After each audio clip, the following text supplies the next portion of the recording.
Et bonjour à tous. Aujourd'hui, je vais me poser une question culinaire, tout simplement, parce que je pense aux gens qui ne consomment pas beaucoup de gras, qui ne consomment pas beaucoup de beurre. Je me demandais s'il y avait moyen de congeler le beurre. Donc c'est une question que je vais mettre en pratique peut-être ce soir, et je vous dirai quelles en ont été les conséquences, quelles en ont été les conséquences de la congélation du beurre en fait. Je voulais savoir si ça perdait en propriété, si on pouvait le réutiliser sans problème dans la semaine, comment le conserver, comment bien le conserver, et surtout parce que quand on vit tout seul et qu'on achète une plaque de beurre, ça fait un peu beaucoup de beurre à consommer en 2 mois, surtout le beurre, je ne sais pas si c'est propre au beurre bio ou si c'est propre à tous les beurres, les beurres ne se conservent pas longtemps, c'est du laitage en même temps, enfin du laitage, c'est pas considéré comme un laitage, il me semble. Je vérifierai cette information aussi.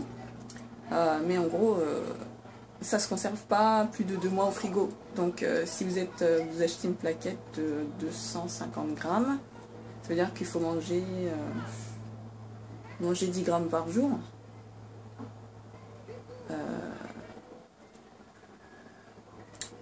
Et ben vous en avez encore sur le bras, quoi.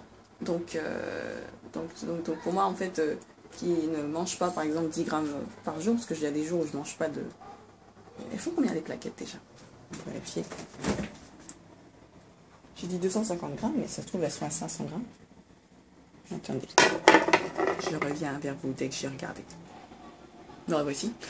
Donc une plaquette qui fait 250 grammes, à raison de 10 grammes par jour, ça fait 25 jours de consommation de beurre.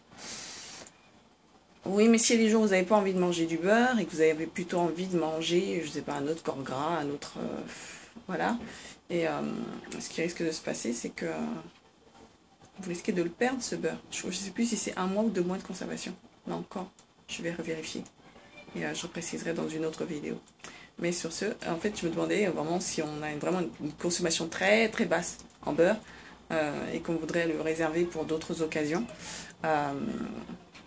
Et si on peut le congeler sans que ça se gâte quand on le décongèle, sans qu'il y ait de surprises. Par exemple, le beurre, il devient vert.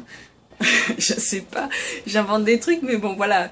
Je pose des questions un peu peut-être stupides pour vous, hein, mais voilà, je suis débutante en cuisine, donc forcément, j'ai plein de questions. Voilà.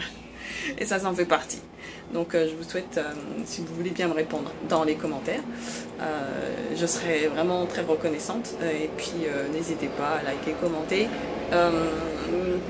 critiquer de manière constructive. Et puis on se retrouve dans une prochaine vidéo. Merci beaucoup, à plus, merci d'avoir regardé la vidéo jusqu'au bout. Elle était laborieuse, mais c'est sympa. Allez, à plus!